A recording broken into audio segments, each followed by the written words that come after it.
revel in the moment, celebrate your wins, and enjoy what you have.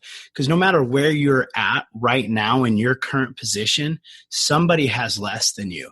And they've done all kinds of studies, scientific studies that show some of the happiest people on the planet have the least amount of things. And I truly believe in that because I can talk from the opposite aspect of that. The more things you have doesn't make you more happy. And I'm not one to say like, money is bad or anything like that. I don't agree with that. But what happens, the more we have, the less we appreciate it. The further away we get from being content and grateful for what we have in our current situations. And the more we focus, so the opposite of that, the more we focus on being thankful and grateful for the things we do have, no matter how small or how minimal that might be, the happier we're going to be. And in the end, really, that's all that matters. If you can learn, and it's a practice exercise. I can tell you it does not come naturally, but if you can learn to just constantly be thankful for what you have, you're going to be so much happier and probably more successful as well in the long run. Thank you from my heart, from the bottom of my heart.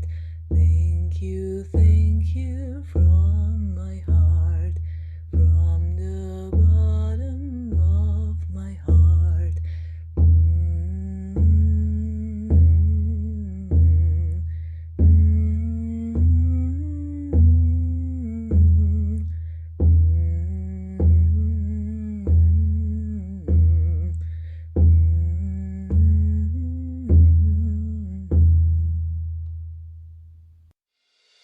Stay connected to gratitude. Hit the follow button right now and join thousands of listeners tuning in each week. We're the Gratitude Seekers. Come join us.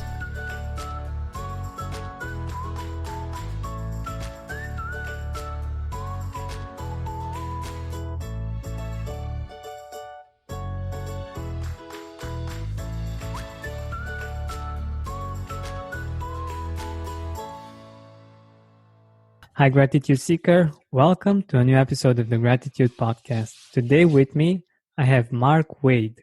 He's actually Dr. Mark Wade from Hustle and Scale. He is helping entrepreneurs scale their businesses, but he is also the co-founder of the American Posture Institute. And what's interesting about Mark is the fact that he has built multiple multi-million-dollar businesses from the ground up, but he has also lost millions as well. And I think he has a really interesting life experience from which we can all learn a lot. And I'm really curious about the role that gratitude played in his successes, but also how he dealt with the losses. Mark, welcome to the Gratitude Podcast. Let us know a little bit more about you, about what you're doing. Absolutely. Thank you very much for having me on here. I'm super excited about this.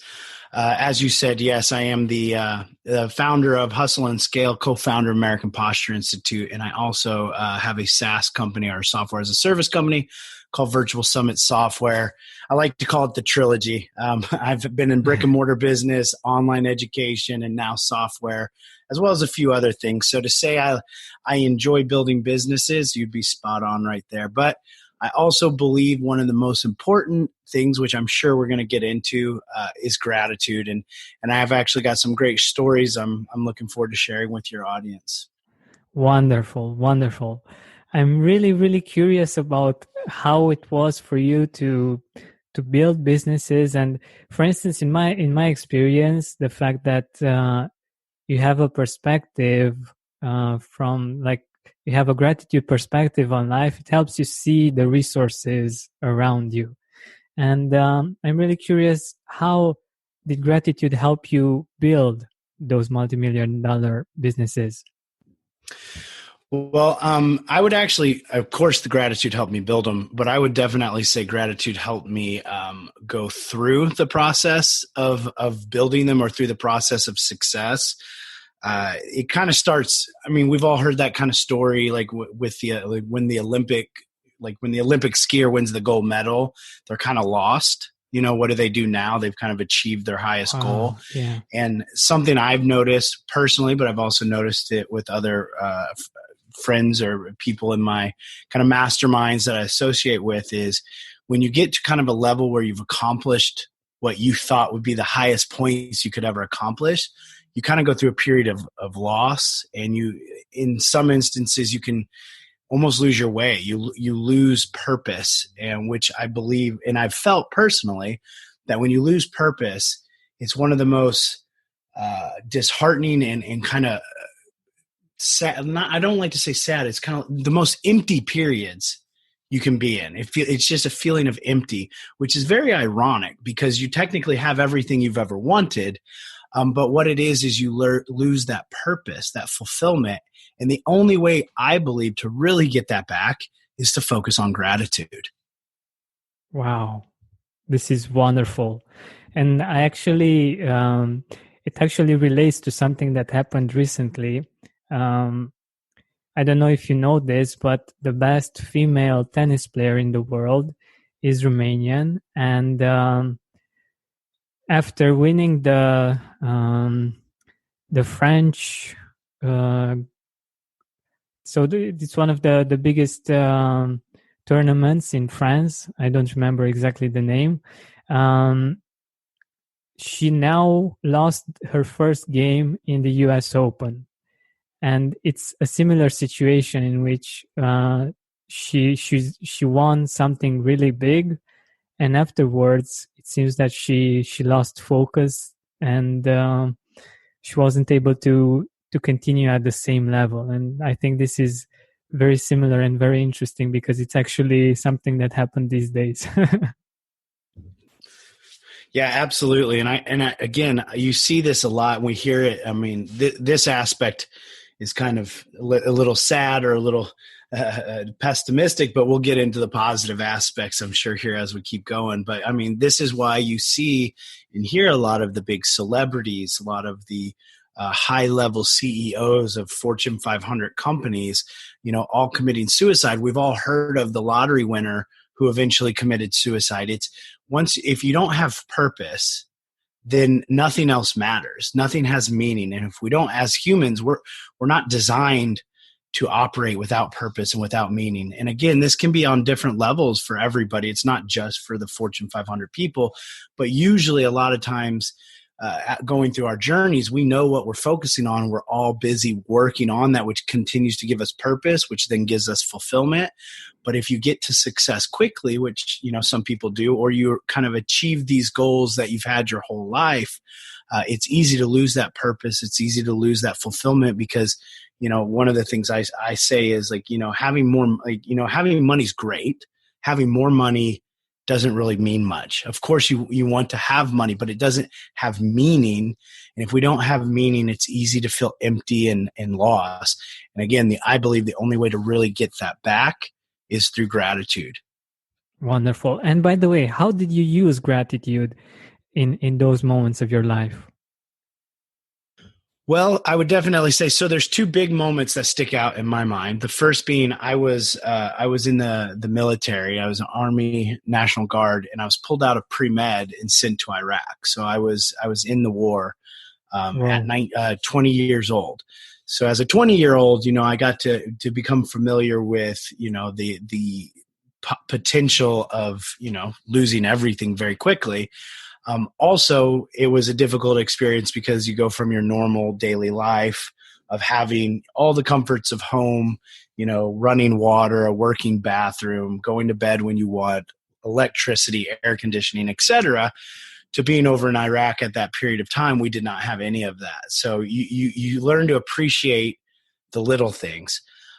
Additionally, so I would say with that experience, I reflect back on that experience a lot because whenever I'm having any kind of problems or complications or issues, I just think back to that.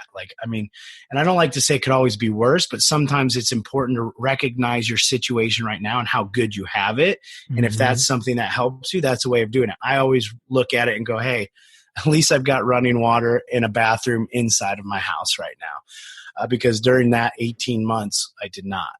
The other side of it, how gratitude helped me is, I built multiple businesses, but one of the biggest businesses I built, which was a multi-million-dollar and is a multi-million-dollar business, it went through the same period that I was just referring to, where eventually we came to success rather quickly.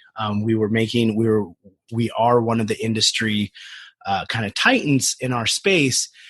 But as soon as I had everything I needed or wanted, it all kind of lost its importance. It's lost its value. And I lost a little bit, I lost my purpose and my way. And that's one of the reasons, I almost tanked that company almost overnight. And so having gratitude, I went through this kind of deep, period of almost depression, of just feeling lost and confused and like, not even wanting to keep doing it. Cause it's like, what's the point? I've accomplished everything I'd ever thought or dreamt of, or even hoped of accomplishing in my life. I had it all. So just having more of it didn't really help me.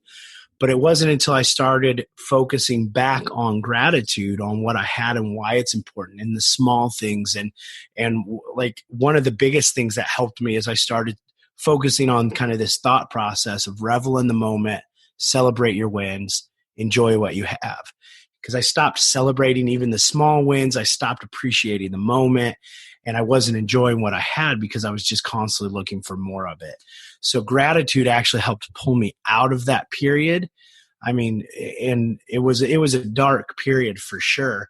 And this is really kind of ironic thinking about it. I haven't really talked about this too much publicly. So this is an interesting interview here. Thank you for that. No problem. But during that period, I remember specifically like having everything I needed or wanted, having more money than I could spend, having all the gadgets and doodads and being able to do whatever I wanted, but nothing seemed fulfilling. It's almost like to kind of put it into a metaphor, it's like eating food, but having no taste to the food. It's like, it was like, what was the point? So pulling out of that came from going back to the small things, like little things, again, running water, working toilet, having people around me that loved me and cared about me, just focusing on the small things. And when we had these wins, because we had accomplished so many big wins, that was the only thing we were really celebrating anymore. But we had little wins all the time. We all have little wins, hey, the car started today. That's a great win, but learning to focus on small things, which is in turn gratitude, being grateful for the little things that are working in that the accomplishments. And then of course, enjoying what you have instead of constantly focusing on more. So that's how it helped me during that period of time. This is really, really good. And I love the perspective. For instance, I think many businesses go down instead of continually growing or just staying steady, because on the back end of a business is a human being or some human beings. And if they're not able to continue to be grateful, to appreciate, to see how amazing life is as they built it, it's not motivating to keep on going and to keep on creating and keep on doing those kinds of things that keep the business running. And it's such an interesting perspective. And I also wanted to ask you something that I think can be really helpful for our listeners. As much as you can, of course, because I know that there might be military things that are forbidden to speak about. But tell us a little bit about your conditions there in Iraq, because I think it can be really helpful for us to see how great we have it when we see how hard it was for you in those moments. Yeah, absolutely. That period, that moment of time is what I refer back to always, that kind of started my journey. Because just to paint the full picture, I'm a 20-year-old in college going through pre-med, it's kind of like the world is my oyster. Like I was naively believed the entire world revolved around me, as most of us do when we're younger. Right. So when I got pulled out of college and sent to Iraq, it was a very quick awakening. The conditions being very, very poor at the time, because I was in one of the first rounds that went right as soon as the war started. So of course now the conditions are greatly improved from what I've heard. But back then we were 16 or 17 men in a tent in Iraq, with extreme heat, extreme temperatures. The bathrooms, which were just like porta potties, essentially, were about half a mile outside of what was called Tent City, which is just all of these tents kind of stacked next to each other. So if you woke up in the middle of the night and you had to go to the bathroom, you had to walk half a mile to get there. The showers the showers and sinks or whatnot were next to the latrines. So that was about a half a mile away as well. But the funny thing with those is they had these we would have these water trucks that would come and fill these big portable water tanks, right? Mm-hmm. So as long as there was water in there, you could have a shower. Like if you were one of the later ones to get there and the water was gone, you couldn't have a shower. The other funny or kind of the other aspect to it is it wasn't heated, right? It was just a tanker with water in it. So depending on the temperature of the day, so the first thing in the morning, like a lot of times we were on the Humvees to go out before 3 or 4 in the morning. So it's still in the middle of the night. And so if you take a shower at that point, the water feels freezing because it's cold. Wow. But then during the day, and that's when you want the warm water, right? But then during the day, when you come back and you want a cold shower because you've been out in the extreme heat, the water's been in the sun all day and it's scalding hot. So that's a little bit of the conditions. But what actually the most important aspect of that, or my takeaway from that kind of put me on this path, was while I was there, again, I was referred to how I kind of thought the world revolved around me. I thought my family was here for me. I thought my friends were here for me. I thought, everything was for me at that period. And when I got there, of course, I was receiving packages and letters and, I felt the love and people missed me. But as time went on, the packages and the letters slowed down. And what I quickly realized is that everybody else, their lives were continuing on as normal. Like in my mind, I thought, well, nobody's going to be able to, the world can't possibly continue without me, right? But at that moment is when I actually came to a harrowing truth, is that if I died today, like, of course people would be sad, but their lives would go on exactly as normal. And then I started thinking like, well, what have I done? Like if I die, because it was a very real possibility. People were dying there. And so if I died today, like, what would live on after me? My family would of course miss me and be sad, but what would continue on? And then after they're gone, nobody would remember me. And that was when I made a vow, kind of an oath to myself. If I made it out of this and I was able to come home, I would focus and build a legacy. And ever since I got back from Iraq, I've been I call it a ferocious vision. I am 100% committed to building a positive legacy and doing things that impact people in the world that will live on without me. And people always say, man, you're so intense. How do you do all of this stuff? Like how do you run 4 or 5 different companies and 3 or 4 national organizations? And I say, look, I have a very limited time right here. Every day is a blessing. And I am going to do the most good I can every day while I'm here. Wow, this is so inspiring. Like all of those negative things that have happened there and that they actually made you into a stronger person, into a person that's even more appreciative of life and of the gift that you have and that you want to give actually to the world. And I think this is amazing. Like it's such an empowering way of living life. Like if we are in conditions that are really harsh right now, that can actually become a fuel, right? To leave a legacy, to do something good for the world.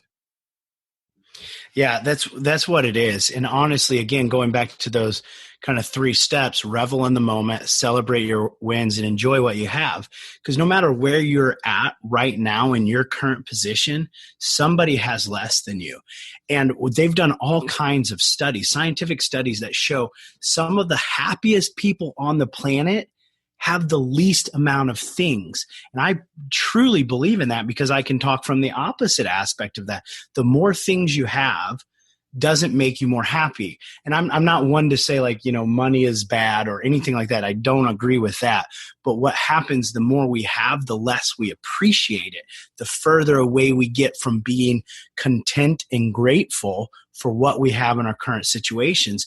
And the more we focus, so the opposite of that, the more we focus on being thankful and grateful for the things we do have, no matter how small or how minimal that might be, the happier we're going to be. And in the end, really, that's all that matters, is being happy and content with what you have.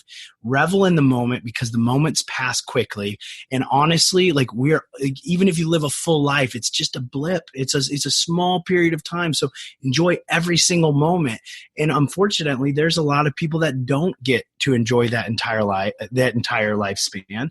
And so it's one of those things, like, you never know, like, tomorrow's not guaranteed.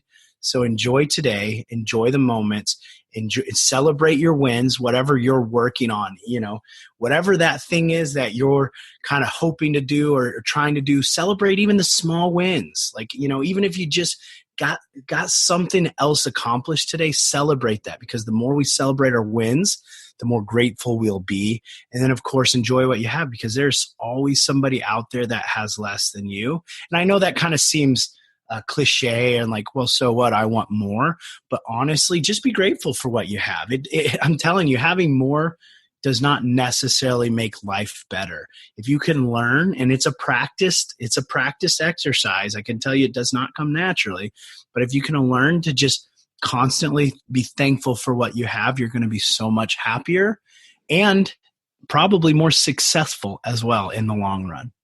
Exactly. This is one of it. It's like you spoke what I always wanted to express to the gratitude seekers.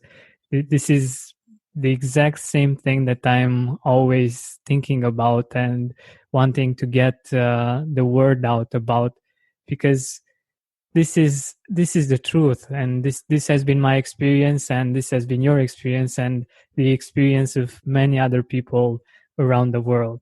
But I also wanted to ask you something. I know that you've traveled a lot. You've been in 40 of the 50 states of the United States. You've been to the Arctic Circle, most of the Caribbean, South America, Australia, New Zealand, Dubai, Iraq, Jerusalem, Scandinavia, most of Europe, Africa, and Canada.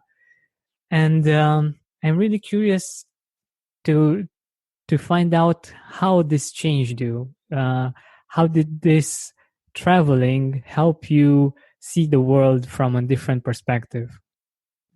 Oh, this is one of my favorite topics right here. You can tell I love traveling just by all of those countries. But I actually I lived in Italy for 6 years, which allowed me. Well, it allowed me the opportunity to travel to a lot of those amazing places like Europe. I've traveled to almost every country in Europe. And it was just stunning. It was just amazing. So traveling in general is one of those things that I think helps us be grateful. It helps. It keeps us kind of young and lighthearted, and like we're awe-inspiring, because you see new things, you experience new experiences, you meet new people, and you feel new cultures. And so, this can be summed for all of the countries I've visited, but specifically living in Italy, learning their culture, what it did for me is it helped me see things from a different point of view. Yeah. Stereotypically Americans, we have, this kind of way about ourselves, and we kind of think we know everything, I guess. Like that's bad. I'm stereotyping everybody. Please forgive me, Americans. But what I'm trying to say is that a lot of times, many of us in America, we don't get the opportunity to travel outside of America. But when you do that, and when you see these new cultures, and you learn and you meet new people, what it does is you realize, one, that it doesn't matter how different people are, like you learn to relate and connect with them. So, many of the people I met, we had very different opinions on life and how things should be. Everything from work to family to, religions or whatever. But what you learn to do is look past that and just enjoy the person. So that's one aspect of it. For me, traveling, it was great to be able to move past my own barriers of beliefs and learn to just appreciate people and then the little things. I mean, obviously when you travel, things are completely different from country to country. You know, the way we do or have things in America is much different than Italy, which is much different than Africa, right? There's Yeah. different comforts, there's different conveniences and technology, but it's so amazing. So if you have to, if you're going to be a world traveler, learn to accept that things are going to be different. Some things are going to be less convenient, which would not be ideal in most scenarios, but you learn to appreciate the beauty of what they have. So I think, you know, and specifically in Italy, for them, the culture is food, family, and being in the moment, which really helps me slow down my speed of life. Because in one of the things, you know, one of the bad habits, I guess, that I developed in the US was always going, you know, we work 100, 120 hours, whatever, as an entrepreneur a Whoa. week sometimes. And most people in America, I think they said the last stat I saw, like most people work 52 hours a week on average. So that's a lot. In Italy, nobody worked that much. I mean, if anything, they worked probably less, you know, they work less than anybody, but it's a beautiful aspect because for them, like, work doesn't really matter. What matters is family, food, and enjoying the moment. And so by being there and understanding that culture and kind of adapting or adopting that mindset, it really did a lot for my peace, you know, for being at peace, as well as being grateful and appreciating things. I mean, because it would have been easy to be the opposite. It would have been easy, you know, Italy's got these funny things, like for some reason on Thursday afternoons, all the shops close, and, you know, the lunch is only served from 12, like noon to 2. And if you miss that, you can't get lunch. So, Yeah. and then like the government offices, like flip a coin whether or not they're going to be open on any given day. So it would have been easy to show up there and then be closed and then get all frustrated because, you know, like, I needed to get this document today. But the Italian culture, it's va bene, like, oh well, let's get a coffee instead. So that aspect of Italy, and I would say all of for traveling, it definitely helps you appreciate and be grateful for what you have, but also like almost awe-founded or kind of it almost puts things into perspective too, because I mean, I've seen buildings, I've been in buildings that are 500, 700 years old. I've seen structures that are 4,000 years old. I mean, and when you put it in perspective like that, how can you not be like awestruck and inspired and grateful, right? Exactly. I love traveling too, and it's all the time really inspiring, and it really, like you said, it brings perspective to life, to how I am as a person, seeing other people that are very different from how I am, that maybe, like you said, feel different about different aspects of life.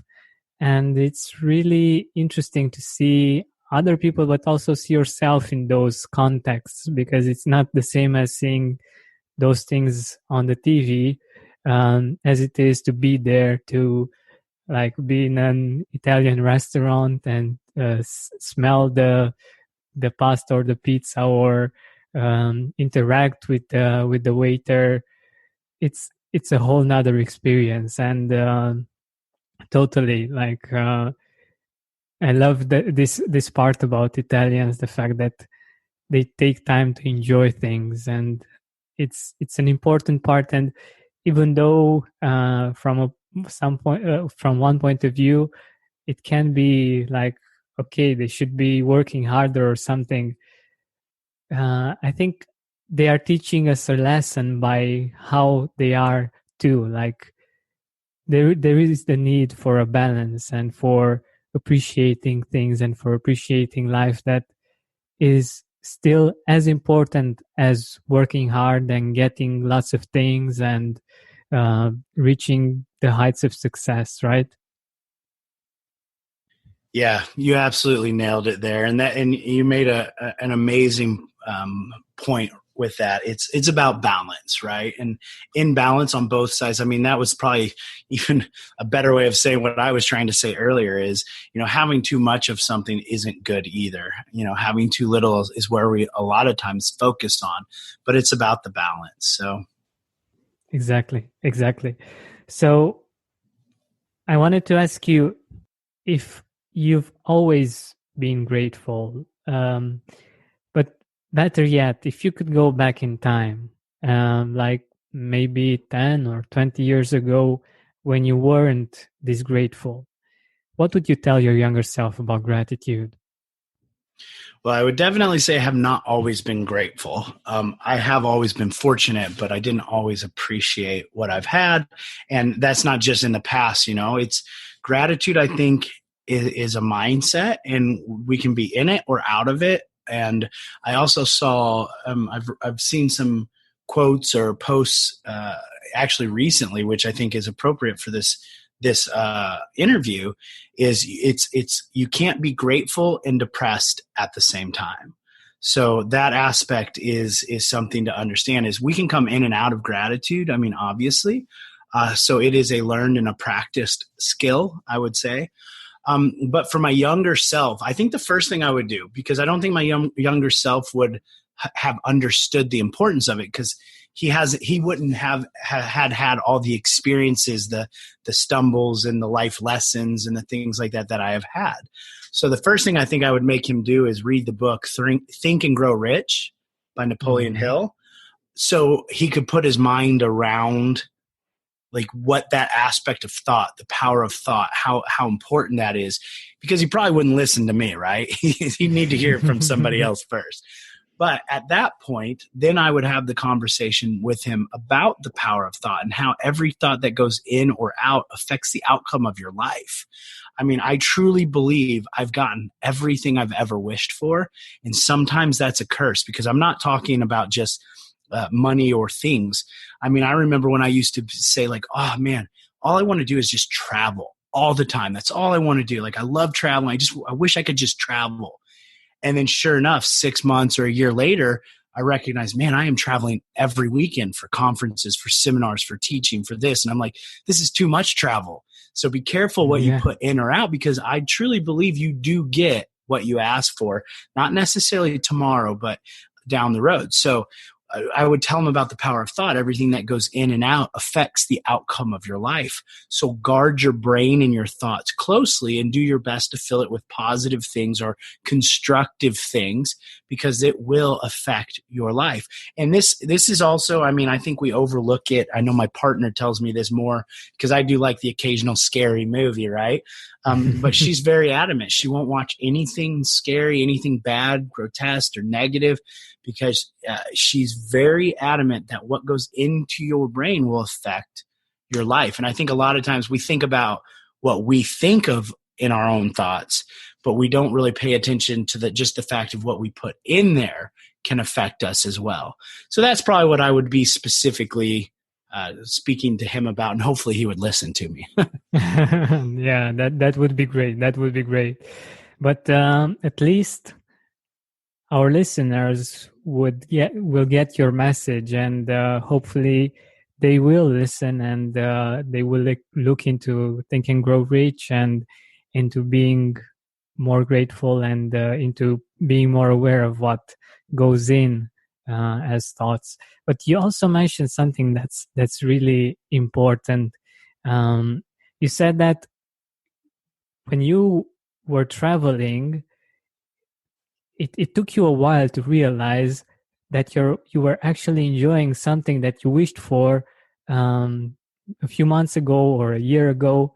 And I think that's really interesting as we work as humans. And that's another reason why I think gratitude is so important, because sometimes at this exact precise moment, we are living the life of our dreams, but we just don't see it.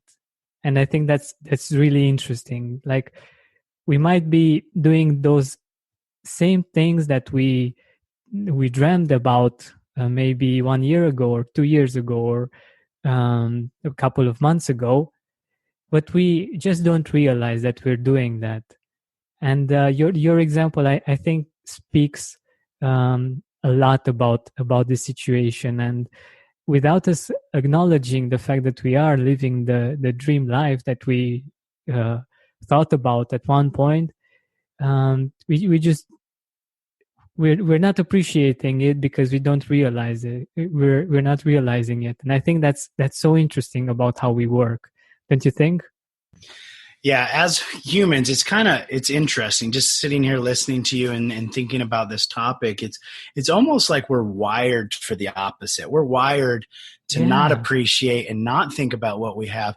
And I think that goes back kind of to, if we were to take this back, to genetic roots and whatnot, like cavemen and prehistoric beings, we probably couldn't sit around and relish, oh, look, we've got this, new rabbit we just killed. We need to be, back then we needed to be thinking about where we're going to get the next rabbit from.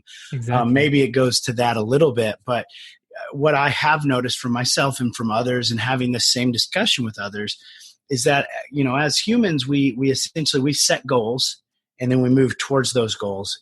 But the thing is, when we get towards those goals, the goal isn't fixed.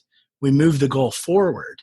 So the goal is always moving forward, and we're always focused on this thing. And when I say goal, it could be anything. It's not necessarily monetary or business success. It could be family. It could be having, getting married and having kids or whatever. But every time we kind of get towards that goal, we push it further away. So we're always in chase or in pursuit of a goal that honestly seems like we never achieve it, but it's because we don't stop going back to my original statement, we don't stop and celebrate the wins and revel in the moment. So if we just stop and look back, where have we come from in the last 6 months or last 12 months or 5 years, and appreciate the journey we've been on to this point, it'll help us also recognize that, oh, wow, I really have made some progress. I really have accomplished those things. And that's when it became very apparent to me, wow, everything I've ever asked for, I've gotten, both positively and negatively.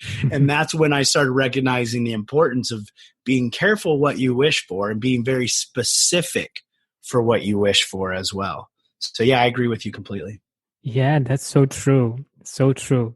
And yeah, and the way of we can do this, for instance, in your situation with traveling, we can be grateful for the fact that we are traveling a lot. Let's say if we were in your shoes, but also we can think of, okay, I realized that I was able to create this in my life. Now I just need to optimize it a little bit and maybe travel more for leisure rather than for business, maybe, or have more time for myself or for my family while I'm traveling. But the thing is that when we realize that we made things happen and we appreciate them, it actually empowers us to create new and better things without feeling like we're not where we want to be, but appreciating the things that we have constructed that are good, right? Yeah, and you said one of my favorite words, optimization. So with my business Hustle and Scale, when I'm working with entrepreneurs to kind of get their business to the next level, whether it's taking a side hustle to a 6-figure business, or from a 6-figure to a 7-figure business, or 7 figures to sale, we're always looking at optimization. And one of the things, I think after this conversation, I'm going to focus on more is, as we're going through those steps, as we're optimizing their business so that they can scale it, so they can make it bigger and better and accomplish whatever their goals are. I think I'm going to start including, which I've never done before with when I'm helping these entrepreneurs, we're going to start including well, what have you accomplished, and celebrating those specific wins, because I think, I truly believe it's important. I have not actually put the focus like that into the people I'm helping, but I think that would be amazing for them too, because we're constantly optimizing their business. How can they, depending on their team, maybe it's a team of 1 or a team of 10, how can they get the most out, make the most impact, and help get their message out to the world? But I think now we're going to start looking at also, what have you done so far, and let's celebrate those wins. Exactly, because you build on that and you realize, oh my God, I've reached this level. It's quite amazing. I can do more. And for me, it's always been very helpful to be doing this. But we're nearing the end of our time together, and I wanted to ask you, in your life, who are the people that influenced you in a positive way, for whom you are really grateful, and who the people that you would like to mention? Yes, absolutely. Great question. I would have to say there's probably many people, but for the sake of time, the two that stand out the most, first being my father, Wes Wade.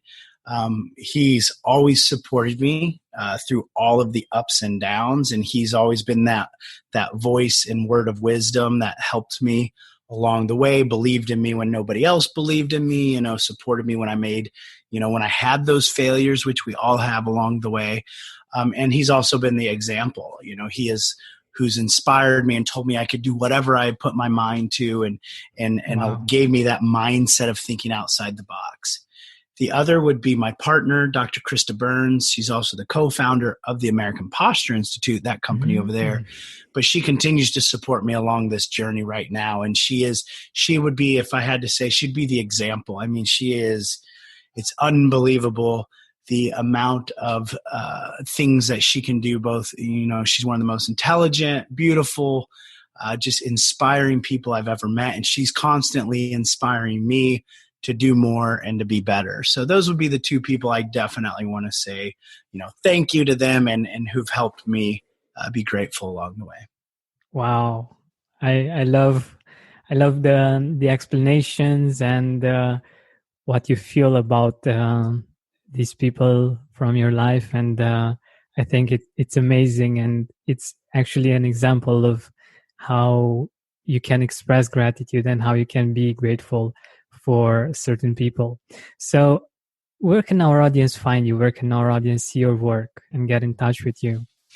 Absolutely. So on Facebook, I'm over at Hustle and Scale. So Hustle and Scale.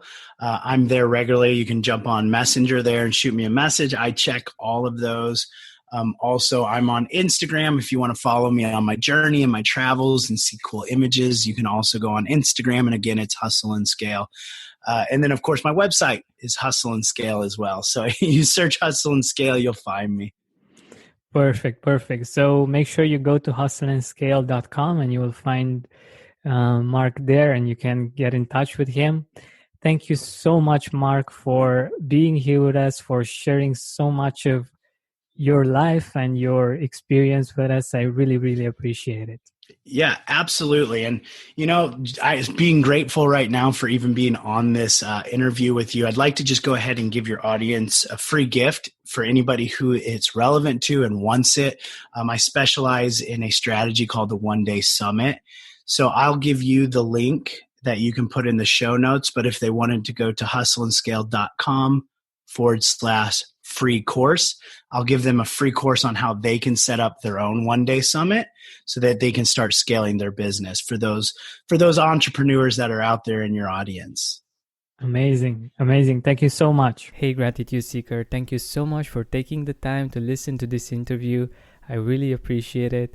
And if you could think of one person that would also benefit from it, share it with them. It might actually be the inspiration that they need to make their day or maybe even their life much better.